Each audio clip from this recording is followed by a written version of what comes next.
శ్రీమాత్రే నమ. జయ గురు దత్తాత్రేయ నమ. ఈ వీడియోలో మనం 2025వ సంవత్సరం మే నెల 14వ తారీఖు రాత్రి సుమారుగా 9-10 గంటల మధ్యలో మిథున రాశిలోకి మారబోతున్న గురుగ్రహ ప్రభావం వివిధ రాశుల మీద ఏ విధంగా ఉండబోతుంది అని పరిశీలించినప్పుడు, ఏదైనా ఒక శుభగ్రహమే, అది మంచి చేసినా చెడు చేసిన జాతకుడికి చివరికి ఆనందాన్ని సంతోషాన్ని మిగిలిస్తూ ఉంటుంది.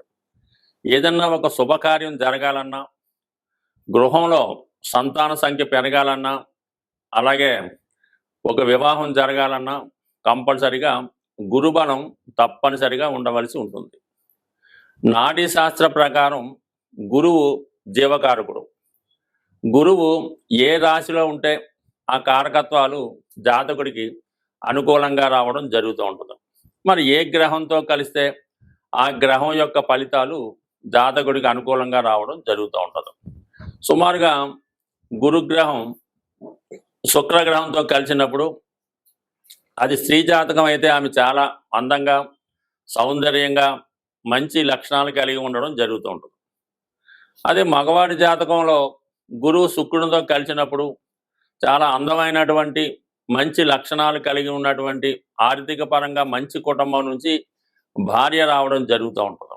అలాగే గురు శని గ్రహంతో కలిసి ఉన్నప్పుడు అది ఎవరి జాతకమైనా, స్త్రీ జాతకమైనా, పురుష జాతకమైనా కంపల్సరిగా జాతకుడు ఏదైనా ఒక మంచి వృత్తిలో స్థిరపడతాడు. అంటే చిన్న స్థాయిలో ఉద్యోగంలో ప్రవేశించి అంచెలంచెలుగా ఎదగడం జరుగుతుంటుంది. అంటే మీ జాతక చక్రంలో గురువు శని కలిసి ఉంటే అది ఒక భాగ్య రాజ్యాధిపతి యోగం ఏర్పడి వృత్తిలో అటు బ్యాంకింగ్లో కానీ, అటు ఉపాధ్యాయ వృత్తిలో కానీ, ఆధ్యాత్మికత కలిగినటువంటి వృత్తుల్లో ఉండే అవకాశం ఉంటుంది. బట్ కాలానుగుణంగా వృత్తులు మారినప్పటికీ కూడా మంచి మేధావి వర్గానికి చెందిన వృత్తిలో ఉండడం జరుగుతూ ఉంటుంది.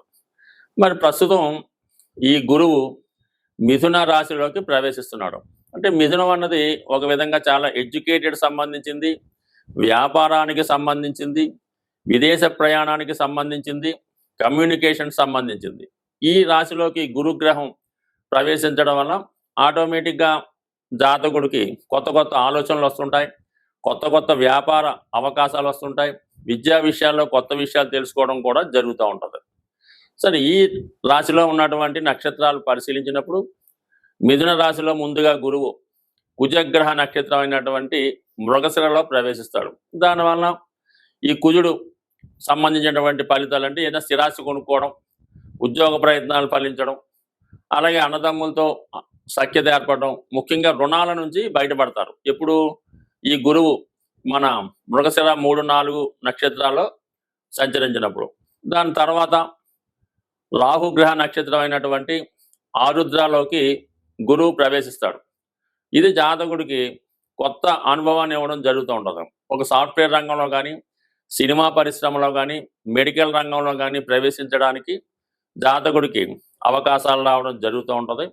అయితే రాహు ప్రభావం వల్ల జాతకుడు కొద్దిగా అనెతికల్గా, చట్టానికి విరుద్ధంగా ప్రవర్తించే అవకాశం ఉంది. బట్ కానీ విదేశ అవకాశాలు చాలా బలంగా వస్తాయి. విదేశ మిత్రులు పరిచయం అవుతారు.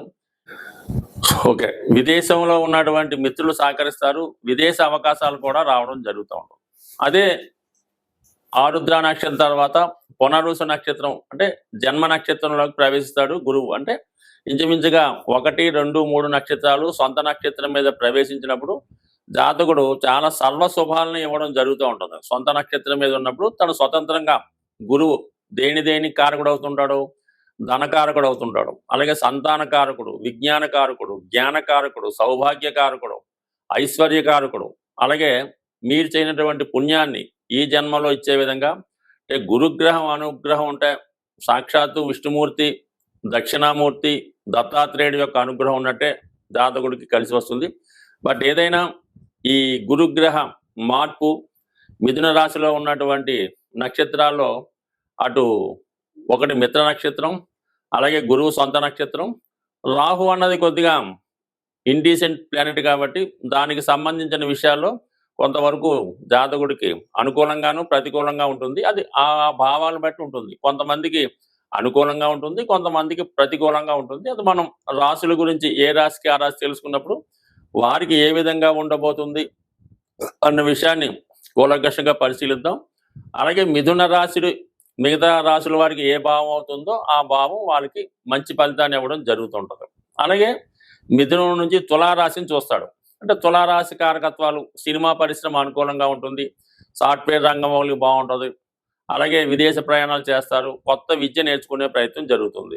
ఇంకా అలాగే కుంభరాశిని కూడా వీక్షిస్తాడు. ఇది సాధారణంగా ఏంటంటే కొత్త ఉద్యోగానికి ఆర్థిక పరంగా విజయానికి కూడా కారణం అవుతుంటుంది. అంటే ఇవన్నీ ఎవరికి ఏ భావం వస్తే ఆ భావ ఫలితం. అంటే ఈ మల్టిపుల్గా యాక్ట్ చేస్తాడు గురువు. ఎక్కడుంటే అక్కడే కాకుండా తను ఏ భావాన్ని చూస్తుంటాడో ఆ భావ ఫలితాలు కూడా జాతకుడికి గోచార రీత్యా అందించడం జరుగుతూ ఉంటుంది. అలాగే మళ్ళీ ధనుసు రాశిని వీక్షించడం వలన ఆ ధనుసు రాశి వారికి మిగతా ధనుసు రాశి ఏ రాశికి మిగతా రాశుల వారికి వీళ్ళందరికీ కూడా అంటే గురువు మల్టిపుల్గా ఇంచుమించుగా అన్ని భావాలకి ఏదో ఒక విషయంలో మంచి ఫలితాన్ని ఇవ్వడం జరుగుతుంటారు. కాబట్టి ప్రతి ఒక్కరు కూడా గురువు యొక్క మార్పు కోసం చూస్తూ ఉంటారు. అంటే గురువు ఎప్పుడు మారుతాడో మనకు అనుకూలంగా ఉంటుందని ఎదురు చూస్తూ ఉంటారు. ఒక మంచి శుభముహూర్తం కుదరాలన్నా, అలాగే ఒక మంచి వివాహం సక్సెస్ అవ్వాలన్నా గురుబలం తప్పనిసరిగా ఉండాలి. మరి అటువంటి గురువు ఈ నెల 15వ తారీఖు నుంచి పూర్తిగా మిథున రాశి వారి మీద తన ఫలితాన్ని ప్రభావాన్ని చూపుతున్నాడు. మిథున రాశితో పాటు ఇందాక చెప్పిన విధంగా మరొక 3 రాశుల మీద కూడా తన శుభ ఫలితాన్ని చూపడం జరుగుతుంటుంది. బట్ కూలంకషంగా డీటెయిల్గా ఏ రాశికి ఆ రాశి తెలుసుకునే ప్రయత్నం చేద్దాం. స్వస్తి. మకర రాశి వారికి 6వ స్థానంలో గురుగ్రహ సంచారం. 6వ స్థానం అంటే శత్రువులు, రోగాలు, రుణాలు. అందులో శుభగ్రహం అయినటువంటి గురువు ప్రవేశించడం వల్ల చాలా వరకు వాటి నుంచి బయటపడే ప్రయత్నం జరుగుతూ ఉంటుంది. అంటే వ్యక్తిగతంగా మామూలుగా గ్రహాల పరిశీలనలో గురువు అన్ని గ్రహాల కన్నా శుభగ్రహం. కానీ మకర రాశి వారికి తృతీయ వ్యయాధిపతిగా పాపగ్రహం. వ్యయాధిపతి ఏ భావంలో ఉంటే ఆ భావ ఫలితాలు నాశనం చేయడం జరుగుతూ ఉంటుంది. ఇది జనరల్ రూలు. అటువంటి 12వ స్థానాధిపతి 6వ స్థానంలోకి వెళ్ళడం వల్ల ఈ రాశి వారికి ఈ సంవత్సరం అంతా ఒక విపరీత రాజయోగం ఏర్పడడం జరిగింది.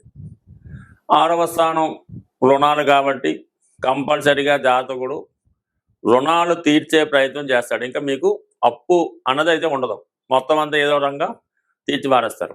అలాగే ఆరోగ్యం కంపల్సరిగా ఆరోగ్యం బాగుపడుతుంది. అలాగే శత్రువులు అన్న వాళ్ళు కూడా ఉండరు. అంటే ఇంకా శత్రువులు అంటే అంతర్గత శత్రువులు అని కూడా వస్తూ ఉంటుంది. ఈర్ష్య, అసూయ, ద్వేషం, కోపం, పగ వీటన్నిటి నుంచి బయటపడి చాలా శాంతంగా వ్యవహరిస్తుంటారు. ఎవరు కనబడినా ఎవరు వచ్చినా ఆత్మీయంగా పలకరించి వారికి ఏదో ఒక విధంగా హెల్ప్ చేసే ప్రయత్నం చేస్తారు. అంటే మీలో చాలా గొప్ప మార్పు రావడం జరుగుతూ ఉంటుంది. చాలా ఆనందంగా సంతోషంగా ఉంటారు. అంటే ఏముంది, మీకు ఒక రోగం లేదు, ఒక అప్పు లేదు, కంపల్సరీగా హ్యాపీగా ఉంటారు. దాని తర్వాత 6లో ఉన్నటువంటి గురువు 12వ భావాన్ని చూడటం వల్ల చాలా వరకు పుణ్య కార్యక్రమాలకి, ఆధ్యాత్మిక కార్యక్రమాలకి ధనాన్ని వెచ్చిస్తారు. పిల్లల చదువు కొరకు, ఒకవేళ మీరు విద్యార్థి అయితే మీ చదువు కొరకు చక్కగా హ్యాపీగా సమయానికి ధనం అందుతూ ఉంటుంది. మంచి సమయానికి భోజనం సమకూరుతూ ఉంటుంది. హ్యాపీగా సంతోషంగా కాలం గడుపుతారు. ఇంకా 2, 6, 10 అంటే ఈ భావాలు యాక్టివేట్ చేస్తాడు. అంటే ఉద్యోగ ప్రయత్నాలు, అంటే ఏదైనా ఒక మంచి సర్వీస్ చేయాలి, ఒకరి దగ్గర పని నేర్చుకొని మనం కూడా వాళ్ళలాగా ఉండాలనే ఉద్దేశంతో మీరు ఏదైనా ఒక గురువుని ఆశ్రయించి వారి దగ్గర విద్య నేర్చుకొని మీరు మీ యొక్క జీవనోపాధిని గౌరవప్రదంగా ప్రారంభించే అవకాశం ఉంది. ఒక టీచర్ అవ్వచ్చు, ఒక లాయర్ అవ్వచ్చు, ఒక పండితుడిలాగా, ఒక జ్యోతిష్యుడు అనుకోవచ్చు, పండితుడు అనుకోవచ్చు, ప్రవచనకాలు చెప్పేవచ్చు. మొత్తం మీద ఒక మంచి గురువు లభించడం వల్ల మంచి విద్య నేర్చుకుంటారు. తద్వారా మీ కుటుంబ గౌరవం పెరుగుతుంది, సంపాదన పెరుగుతుంది, వృత్తిలో గౌరవం లభిస్తూ ఉంటుంది.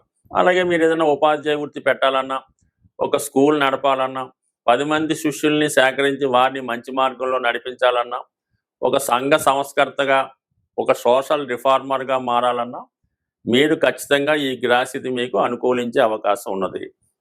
ఇక మనకు ముఖ్యంగా ఈ కుజుడు, రాహు, గురువు నక్షత్రాల మీద ఈ గురువు సంచరించడం వల్ల ఇప్పుడు ప్రారంభంలో మృగశిర నక్షత్రం మీద ప్రయాణించడం జరుగుతుంది. మరి ఈ కారణం వల్ల మీ యొక్క జాతకంలో తృతీయ దశమాధిపతి అయినటువంటి గురువు యాక్టివేట్ చేయడం జరుగుతుంది. దానివల్ల ఏంటంటే మీరు ఏదన్నా ఇప్పుడు ఉద్యోగం మారాలన్నా, కొత్త ఉద్యోగంలో ప్రవేశించాలన్నా ఇది అనుకూలంగా ఉంటుంది. కాబట్టి మరి ఈ సమయంలో విద్యార్థులు కానీ, నిరుద్యోగులు కానీ ఏదైనా ఒక పోటీ పరీక్ష పాల్గొవాలన్నా, ఫిజికల్గా మిమ్మల్ని మీరు రుజువు చేసుకోవాలన్నా కంపల్సరీగా మీకు ఈ ఫిట్నెస్ వస్తుంది, పోటీల్లో నెగ్గుతారు. అటు క్రీడా రంగంలో ఉన్నవారికి, వైద్య వృత్తిలో ప్రవేశిద్దాం అనుకున్న వారికి కానీ, లేదంటే మీరు ఏదన్నా ఒక బైపీ అలాంటి చదివి ఉంటే మెడికల్ ఎంట్రన్స్లో ఉత్తీర్ణత పొందాలన్నా కంపల్సరీగా ఇది అనుకూలించే అవకాశం చాలా వరకు ఉంటుంది. కాబట్టి బట్ ఏదన్నా మీరు ఎంచుకునే మార్గంలో తప్పకుండా విజయం లభిస్తుంది. మీకు ఒక మంచి గురువు లభించడం వల్ల మిమ్మల్ని మీరు రుజువు చేసుకుంటారు. గతంలో కోల్పోయినటువంటి మంచి నేముని తిరిగి సంపాదించుకునే ప్రయత్నం జరుగుతుంది. స్వస్తి. ఏదైనా ఒక గ్రహం ఒక రాశి నుంచి ఇంకొక రాశిలోకి మారినప్పుడు కొంతమందికి మంచిగాను, కొంతమందికి చెడుగాను ఉండొచ్చు. బట్ ఏదైనా ఏ జాతకం, ఏ గ్రహం కూడా ఎవరికి అపకారం చేయదు, అలాగే ఎవరికి పూర్తిగా ఉపకారం చేయదు. మనం చేసుకున్న దాన్ని బట్టి, ఆ గ్రహాన్ని మనం అనుసరించిన దాన్ని బట్టి ఆధారపడి ఉంటుంది. ముఖ్యంగా గురువు అంటే గురువు గ్రహ అనుగ్రహం కోసం మీరు చేయవలసింది ముఖ్యంగా ఏంటంటే దత్తాత్రేయుని యొక్క ఆరాధన. అంటే ఏదైనా గాన్గాపూరం, పిఠాపురం లాంటి క్షేత్రాలు దర్శించడం, అంటే గురువుకి ప్రతిరూపమైనటువంటి సాయిబాబా గారు, రాఘవేంద్ర స్వామి అలాంటి క్షేత్రాలు కూడా దర్శించడం. అంటే మీకు ఎవరైతే విద్య నేర్పారో ఆ గురువుని ఆశ్రయించి ఆ గురువుకి సేవ చేయడం, అలాగే ప్రత్యక్షంగా ఉన్నటువంటి మీ తల్లిదండ్రులను సేవ చేయడం ద్వారా వారిని పూజించడం. అంటే పెద్దగా ఏమీ పూలు తెచ్చి పూజించక్కర్లేదు. వారి యోగక్షేమాలు తెలుసుకొని వారిని నిందించకుండా గౌరవంగా చూస్తే చాలు. ఈ విధంగా మీరు తల్లిదండ్రుల్ని, విద్య నేర్పిన గురువుని, ఆ దత్తాత్రేయుల వారిని పూజించడం వల్ల గురుగ్రహ అనుగ్రహం సంపూర్ణంగా రావడం జరుగుతుంది. అలాగే మీరు ఈ త్రిమూర్తి స్వరూపమైనటువంటి దత్తాత్రేయుడు కుదరదు అన్నప్పుడు డైరెక్ట్గా విష్ణుమూర్తి, వెంకటేశ్వర స్వామి, శివుడు, అలాగే దక్షిణామూర్తి ఈ విధంగా పూజించడం వల్ల కూడా మీకు కంపల్సరీగా గురుగ్రహ అనుగ్రహం లభిస్తుంది. వీటన్నిటికన్నా సూక్ష్మంగా మనం ఈ రెమెడీస్ చేసిన వెంటనే ఫలితం రావాలి అనుకున్న వాళ్ళు గోసేవ. మీరు ఏదన్నా గోశాలకు వెళ్ళి గోవుని దర్శించి, అంటే గోవుకి సేవ చేయాలి. ఆ గోశాల శుభ్రంగా తుట్టడం, ఆ గోవుకి శుభ్రంగా మంచి గాలి తగిలేలాగా ఓ పెద్ద ఫ్యాన్ ఏర్పాటు చేయడం, అక్కడ పరిసరాలు శుభ్రంగా ఉంచి ఆ సేవ చేయడం వల్ల ఇమీడియట్గా మీకు ఫలితం రావడం జరుగుతూ ఉంటుంది. ఆ విధంగా చేయనా పర్వాలేదు.